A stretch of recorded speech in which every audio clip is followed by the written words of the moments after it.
What is your favorite part of the mission? There was a lot of mysteries, investigating the ship wreckage and having to respond very quickly to distress calls. There were some dynamic conditions we had to adapt to very quickly, especially with some roaming space monsters, in a few cases potentially threatening some targets that we had to deal with.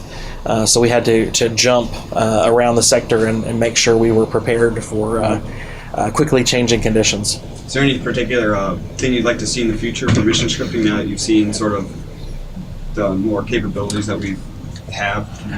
I do like the new abilities on the communication station to trigger events.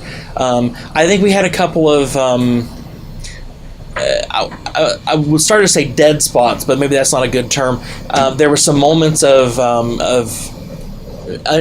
uncertainty. We weren't quite sure what was going on, especially during the Marine part. We were kind of waiting for the Marines to respond back, and nothing was really happening at those moments. And I don't know if there was a event trigger or a reminder could pop up or something to kind of push the story along in those moments. Keep your attention, but sort of exactly. You're not making so you don't think that something went wrong with the mission, right? Like just keep suspense, but make it not feel like, oh wait, miss something. We were dealing with the fighters fairly quickly after the station would launch, and we were keeping an eye out for that. Mm-hmm. But after the fighters were destroyed, we would just kind of sit there and things kind of would come to a halt, and we weren't quite sure if we were doing things right or not those moments. Okay. And some sort of a prompt or a reminder or something, a status indicator that things were still happening would have helped in those moments. Otherwise, that was really the only moment that I can really remember that we kind of had a moment where we weren't quite sure what was happening.